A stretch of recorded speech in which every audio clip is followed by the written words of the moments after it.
Morning সবাইকে। তোমরা সবাই কেমন আছো? আশা করি তোমরা সবাই ভালো আছো, আমিও ভালো আছি।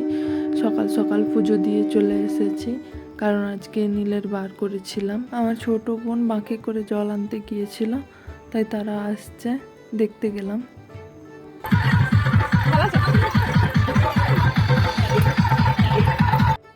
এদিকে বোন নাচতে নাচতে মেয়েকে নিয়ে আসছে, আর এদিকে আমার জায়ের ছেলেও গিয়েলো ওখানে গিয়ে ও নাচা শুরু করে দিয়েছে ভাই বোনে একসঙ্গে।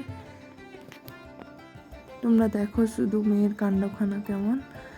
জায়ের ছেলেটাও খুব নাচানাচি করছে। আমাদের বাড়ির ওই সাইডে তো এইসব কখনো হয় না, তার জন্য ওরা খুব আনন্দ করছে।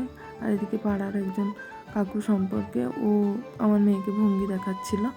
আর এদিকে সবাই বাঁক নিয়ে চলে আসছে। এখানে ধূপগুলো ধরিয়ে যে যার ঘটে নিয়ে পরে একবারে মন্দিরে পৌঁছে যাবে বলে খানিকটা টাইম দাঁড়িয়ে পড়েছিল।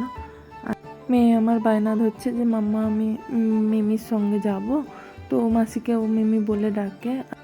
মা এদিকে বোনকে টাকা দিল মন্দিরে পুজো দেওয়ার জন্য। তো এদিকে সবাই নাচানাচি করে যাচ্ছে, দাদারা সবাই গিয়েছিল ওখানে জল আনতে, যেখানে গিয়েছিল ওখানে। মাকে বলেছিলাম মা তুমি যাও মেয়েকে নিয়ে আসো, তো মা মেয়েকে নিয়ে আনতে গিয়েছিল। মেয়ে খুব কান্না করছে ওখানে বোনের সঙ্গে মন্দিরে যাবে বলে, আর বোন ওখানে গিয়ে ধরতে পারবে না, কারণ ও জল ঢালতে ব্যস্ত হয়ে যাবে। ভিডিওটা এখানেই শেষ করলাম। ভালো লাগলে লাইক কমেন্ট শেয়ার করো, সাবস্ক্রাইব করে দিও।